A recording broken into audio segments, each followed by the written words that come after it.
sini kami mau mempresentasikan tugas dari Pak Agung yang berjudul Kajian Pengembangan Kendaraan Listrik di Indonesia, Prospek dan Hambatannya, yang akan dibawakan oleh Ronaldo terlebih dahulu.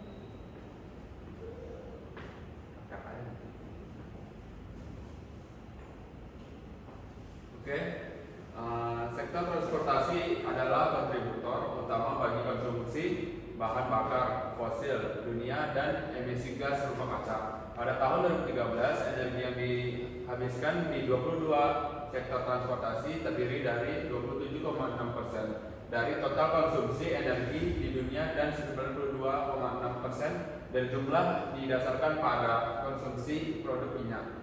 Selain itu, emisi CO2 yang dihasilkan oleh sektor transportasi adalah 22,9% dari total emisi CO2 di dunia. Untuk memperlambat perubahan iklim dan mengembangkan sumber daya energi yang berkelanjutan, masyarakat dunia harus mendukung transisi energi besar dari bahan bakar fosil ke energi terbarukan dan penggunaan sumber energi alternatif semakin berkurangnya bahan bakar fosil di masa depan, memotivasi para peneliti, perancang, produsen mobil, dan agen-agen transportasi untuk mencari sumber daya alternatif, seperti tenaga listrik untuk kendaraan. Gelombang pertama kebangkitan dalam penjualan EV dimulai pada awal 1970-an, dipicu terjadi krisis minyak pertama di California. Pada 1980-an, baterai EV mengalami kebangkitan karena pada saat itu timbul kekhawatiran tentang pasokan bahan bakar fosil dan polusi udara terkait transportasi. Adalah alternatif transportasi yang dapat mengurangi emisi gas rumah kaca dan meningkatkan keamanan energi. Manfaat lingkungan dan sosial dari EV hanya dapat diwujudkan melalui adopsi oleh publik sebesar-besarnya. Kemudian analisis Porter's Five Forces, yaitu model yang digunakan untuk mengidentifikasi dan menganalisis 5 kekuatan kompetitif yang membentuk suatu industri dan membantu menentukan kelemahan dan kekuatan industri.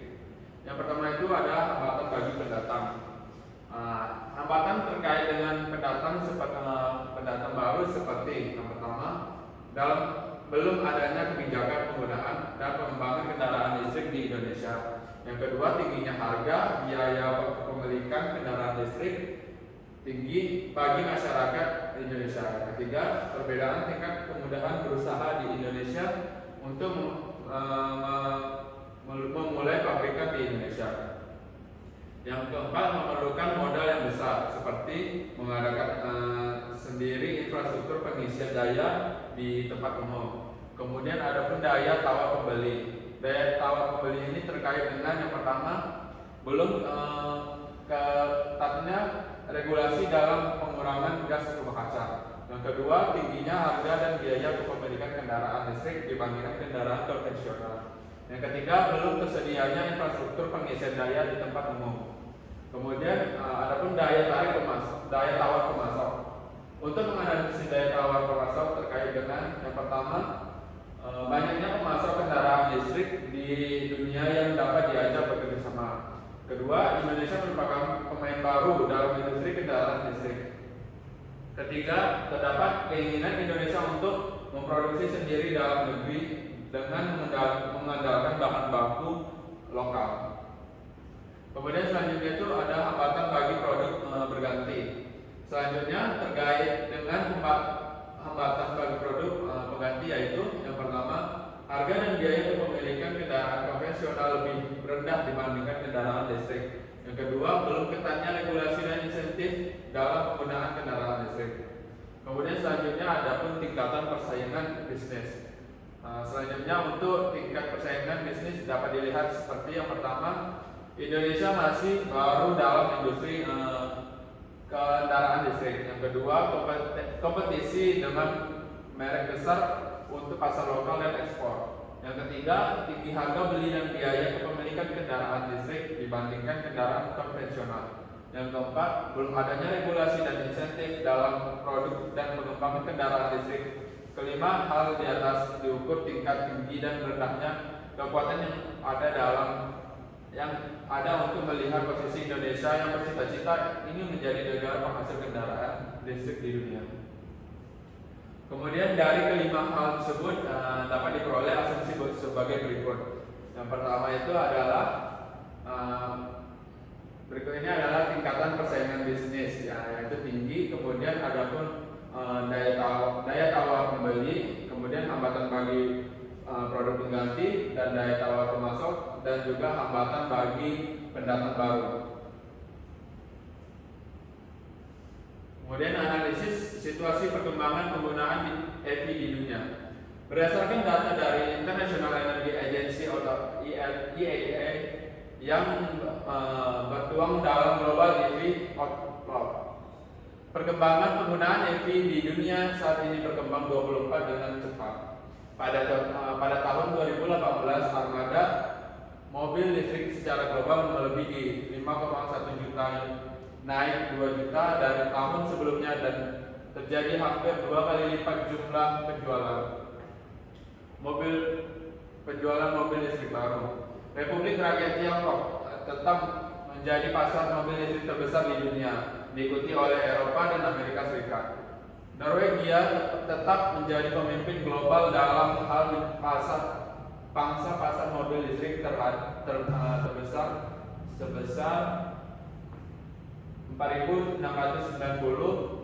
dari penjualan mobil listrik barunya pada tahun 2018. Lebih dari 2 kali lipat pangsa pasar terbesar kedua di Islandia sebesar 1.796 dan 6 kali lebih tinggi dari Swedia tertinggi ketiga di Swedia yaitu sebesar 896. Perkembangan EV sangat didukung oleh kebijakan yang dikeluarkan pemerintah di negara tersebut. Tinjauan baru-baru ini tentang pasar EV terutama di Amerika Serikat, Uni Eropa, dan Asia Timur menunjukkan bahwa investasi pemerintah melalui kebijakan publik dapat mengarah pada pertumbuhan pasar EV. Negara-negara Nordik seperti Denmark, Finlandia, Norwegia, dan Swedia dalam hal kebijakan menuju ke arah yang sama dengan mengadopsi teknologi smart grid di seluruh wilayah. Negara-negara terkemuka dalam mobilitas listrik menggunakan berbagai langkah-langkah seperti standar ekonomi bahan bakar ditambah dengan intensif untuk kendaraan nol dan rendah emisi. Instrumen ekonomi yang membantu menjembatani kesenjangan biaya antara EV dan konvensional dan dukungan untuk penyebar infrastruktur pengisian daya. Analisis perkembangan penggunaan kendaraan bermotor di Indonesia dan ASEAN. Berdasarkan data dari Badan Pusat Statistik menunjukkan bahwa perkembangan penggunaan kendaraan bermotor di Indonesia selama periode tahun 2007 hingga 2017 terus mengalami peningkatan. Jumlah kendaraan tertinggi yaitu pada jenis kendaraan bermotor dan diikuti oleh jenis mobil penumpang, mobil barang, dan mobil bis. Tingginya penggunaan kendaraan bermotor menyebabkan kota sering terjadi macet dan polusi. Berikut ini adalah data dari jumlah pengguna motor, mobil, dan lainnya. Kemudian selanjutnya, jika dilihat dari perbandingan jumlah di beberapa negara bagian seperti ASEAN, Indonesia, Brunei, Malaysia, Filipina, Singapura, Thailand, dan Vietnam, jumlah barang atau per unit kendaraan cenderung berfluktuasi setiap tahunnya. Penjualan tertinggi terjadi pada tahun 2012 dan 2013. Hal ini dikarenakan terjadinya komoditis sehingga pendapatan masyarakat meningkat dan kemudian permintaan juga mengalami peningkatan.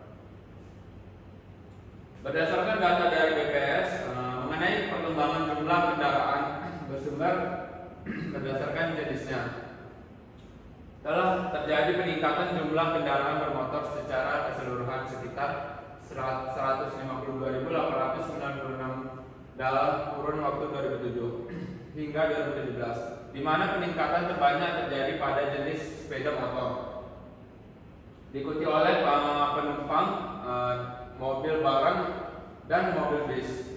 Untuk wilayah ASEAN, peningkatan jumlah permintaan otomotif juga terjadi di angka 67.196 dalam kurun waktu 2007 hingga 2016.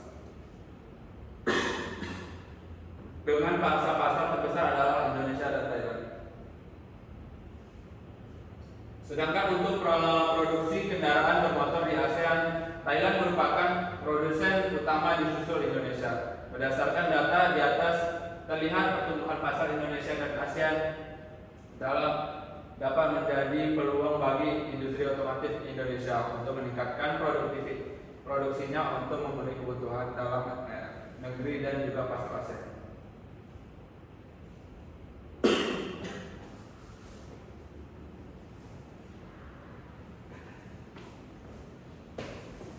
Selanjutnya, ancaman bagi Indonesia di wilayah ASEAN adalah Thailand, di mana negara tersebut merupakan produsen utama dan sekaligus merupakan negara yang lebih menarik bagi investor dibandingkan Indonesia.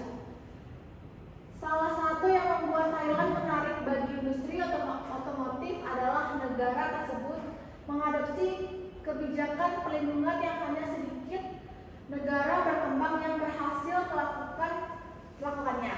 Selain itu, Thailand mengadopsi kebijakan substitusi impor untuk industri otomotif pada awal tahun 1960-an.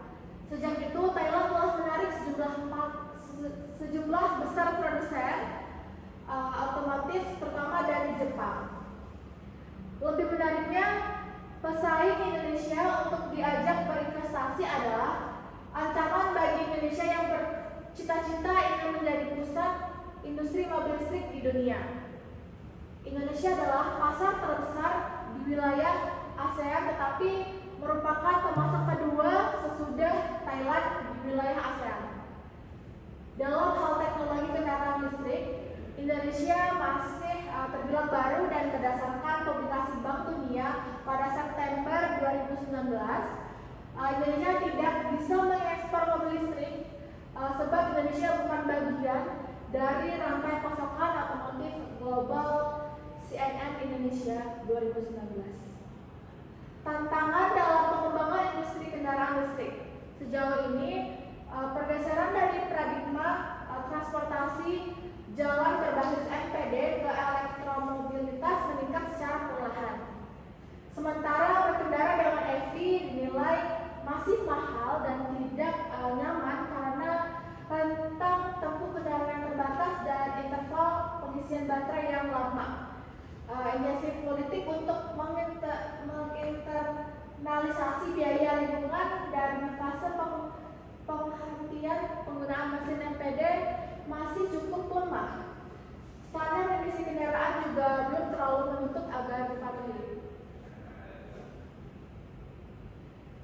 Selanjutnya, negara Uni Eropa atau UA dan Jepang saat ini sedang menetapkan standar yang paling ambisius atau target UA untuk menurunkan rata-rata armada menjadi 95 gram CO2 per kilometer pada tahun 2020. Tetapi bahkan tindakan ini masih jauh dari tingkat jalur dekarbonisasi yang diperlukan untuk mencapai target pemanasan global sebesar 2 derajat Celcius, yaitu 10 gram CO2 per kilometer pada tahun 2050. Sementara dalam industri pembuatan EV, petahana dan perusahaan wirausaha di industri kendaraan bermotor Perbedaan yang paling nyata itu terlihat pada pemain lama lebih dibatasi secara kognitif oleh kebergantungan pada jalur yang untuk tetap dekat dengan logika bisnis yang daripada perusahaan pendatang baru yang berusaha menciptakan kebutuhan meskipun hal yang akan diperoleh belum terlalu jelas. Kemudian beberapa masalah dan tantangan yang terkait dengan penyebaran dan manajemen EVI, di antara itu yang pertama ada biaya, kedua standar, ketiga ada pembangkit listrik dan smart grid, keempat itu ada bantuan insentif, dan kelima keamanan komunikasi, dan yang keenam itu kerangka kerja dalam pengintegrasian. Semua hal tersebut penting dalam upaya agar penyebaran dan penggunaan EV dapat menarik pengguna kendaraan konvensional untuk beralih ke EV. Selanjutnya ini biaya, yaitu bahan baku yang dibutuhkan untuk memproduksi baterai listrik langka dan mahal hingga saat ini. Selain itu masih banyaknya permasalahan baterai EV di mana keadaan baterai yang dapat menurun dengan cepat dikarenakan kebiasaan pengisian yang buruk atau tidak konsisten saat pengisian, misalnya dalam kasus pengisian cepat dan berulang, hal ini dapat menyebabkan banyaknya biaya perawatan tambahan yang diperlukan untuk menjaga operasional EV. Kemudian dari standar, tantangan lain adalah kurangnya standar universal dan peraturan untuk fasilitas listrik dan pasar EV. Setiap negara maju memiliki standar yang berbeda-beda terkait EV yang diproduksi. Di antara itu ada standar utilitas energi listrik terhadap variasi pola kemudi atau siklus mengemudi, standar baterai, standar desain untuk baterai manajemen. Sistem standar pengisian listrik ini yang terintegrasi dengan aturan kendaraan listrik, suku cadang, dan serta platform standar infrastruktur listrik. Kemudian ada pembangkit listrik dan smart grid. Mengingat bahwa EV ini mengonsumsi sejumlah besar energi listrik, smart grid menghadapi tantangan besar karena harus memastikan pembangkitan dan pengelolaan energi yang diperlukan. Hal ini dikarenakan tidak seperti mobil konvensional yang berbasis bahan bakar. Mobil listrik terutama dirancang untuk berkendara pada waktu yang tidak lama dan jarak relatif pendek dibandingkan kendaraan konvensional. Kemudian ada bantuan insentif. Tingginya biaya EV, stasiun pengisian dan infrastruktur terkait tetap menjadi tantangan karena penetrasi pasar mobil listrik masih belum terlalu tinggi. Untuk mendanai proyek transportasi di masa depan diperlukan kerjasama antara industri mobil listrik, perusahaan listrik, dan pemerintah. Kemudian beberapa inisiatif yang sebelumnya diusulkan telah berupaya untuk mempromosikan pembuatan, pemasaran, dan penjualan EV. Pemerintah di 8 negara seperti Prancis, Jerman, Hungaria, Italia, Belanda, Norwegia, Polandia, dan Inggris telah mengusulkan insentif yang bertujuan untuk meningkatkan penjualan EV. Kemudian ada keamanan komunikasi, smart grid, dan sistem manajemen kendaraan akan melakukan proses pertukaran informasi secara real time dalam jumlah yang tidak sedikit, seperti pengisian informasi terkait stasiun pengisian daya, stasiun baterai EV, informasi lalu lintas, dan daya tidak terungkap pada smart grid. Kemudian ini ada kerangka kerja dalam perintegrasian. Salah satu hambatan utama bagi konsumen beralih dari kendaraan konvensional ke EV adalah masih tingginya total biaya kepemilikan dari HEV, PHEV, dan BEV tanpa adanya subsidi dibandingkan biaya kepemilikan kendaraan konvensional. Selain itu, terbatasnya jangkauan kendaraan listrik masih menjadi penghalang kunci terhadap penyerapan massa EV. Hal ini dapat diatasi dengan cara berikut. Di antara itu ada peningkatan jarak tempuh kendaraan, kedua memperbanyak infrastruktur pengisian publik yang akan memberi pengemudi kepercayaan diri bahwa mereka dapat menyelesaikan perjalanan mereka dan meningkatkan daya kendaraan mereka saat dibutuhkan.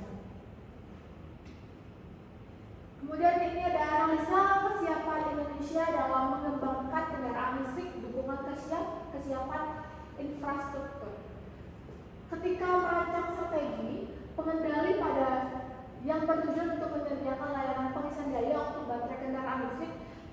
umum maupun rumah, banyak aspek yang harus dipertimbangkan, yaitu pemodelan baterai, pengisian dan standar komunikasi pada perangkat lunak, dan juga persyaratan pengisian daya pengguna agar sesuai dengan profil pengemudi mereka.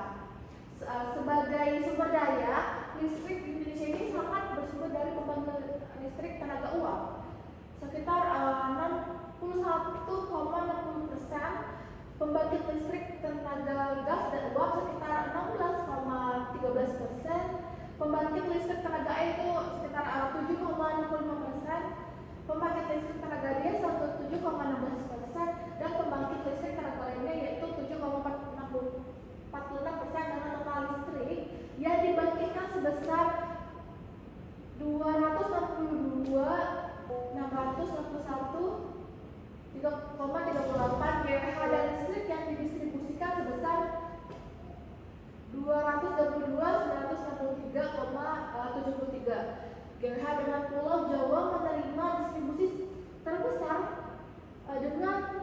159,37 GWh.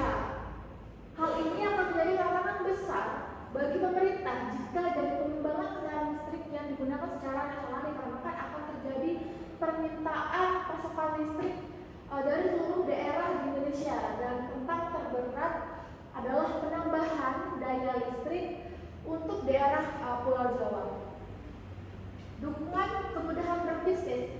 Kemudahan berbisnis Indonesia pada tahun 2019 berada pada peringkat 73 yang meningkat dibandingkan sebelumnya. Diharapkan dapat menarik masuknya investor luar ke dalam negeri.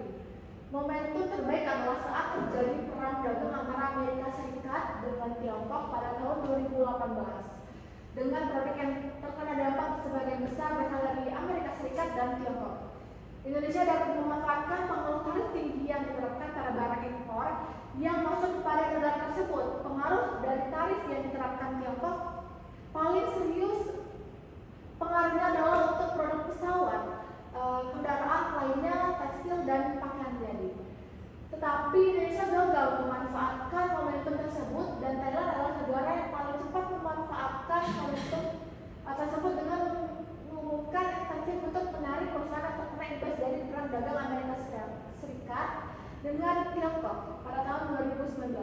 Meskipun peringkat kemudahan berbisnis Indonesia meningkat, tapi data tersebut hanyalah mewakili Jakarta dan Surabaya saja. Berdasarkan data dari Asia Competitiveness Institute tahun 2016, terlihat bahwa nilai daya saing dari tiap provinsi bervariasi. Dari yang tertinggi adalah DKI Jakarta pada tahun 2008, dan terendah yaitu Papua minus ya. Hal ini menunjukkan bahwa investasi yang masuk ke Indonesia tidak akan merata dan hanya tersebar di wilayah yang mendukung masuknya investasi. Dukungan riset dan pengembangan. Indonesia ini bukanlah negara yang mendukung sepenuhnya pengembangan riset dibandingkan negara lain di dunia maupun di wilayah ASEAN. Dengan negara yang memiliki tingkat perekonomian yang sama dengan Indonesia, untuk ASEAN pengeluaran untuk riset dan pengembangan di Indonesia masih jauh di bawah Singapura, Malaysia, Thailand, dan Vietnam. Meskipun PDB Indonesia unggul dibandingkan negara-negara tersebut, berdasarkan data UNESCO tahun 2017, untuk negara Indonesia penelitian terbanyak memakan biaya di Indonesia dilakukan oleh institusi pemerintah, diikuti universitas dan di dunia usaha. Berbeda dengan negara ASEAN seperti Malaysia dan Thailand dengan penelitian terbanyak pada dunia usaha dan universitas. Dukungan riset dan pengembangan. Di sini ada perbandingan DKI Jakarta dan Kalimantan Timur dan Utara dalam faktor pendukung daya saing. Kemudian ini perbandingan DKI Jakarta dan Kalimantan Timur dan Utara dalam subfaktor pengaturan pemerintah dan kelembagaan. Kemudian di sini ada pengeluaran untuk riset dan pengembangan di beberapa negara anggota ASEAN hingga 2017. Kemudian di sini ada PDB untuk beberapa negara anggota ASEAN kurun waktu periode 2008 hingga 2018. Kesimpulan dan saran.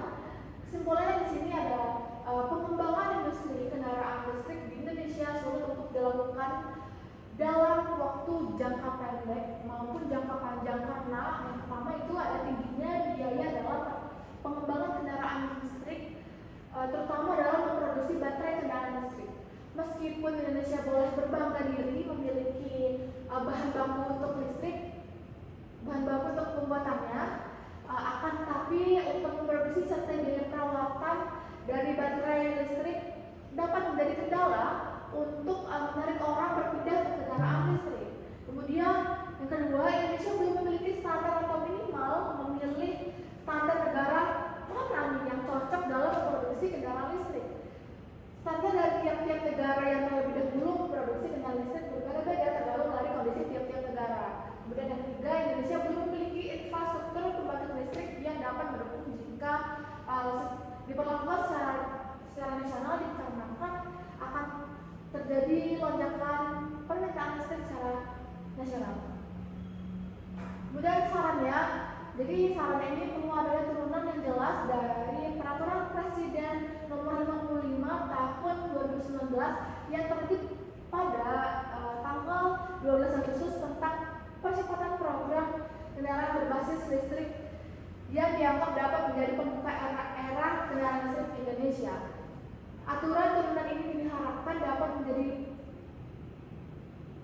hukum bagi investor yang ingin masuk ke Indonesia agar mendapat kepastian hukum dalam mengembangkan investasinya. Peraturan turunan nantinya diharapkan dapat menjelaskan lebih detail terkait teknologi hybrid dan insentif produksi dan dikeluarkan oleh kementerian dan lembaga terkait dan bekerjasama dengan dunia usaha dan juga akademisi.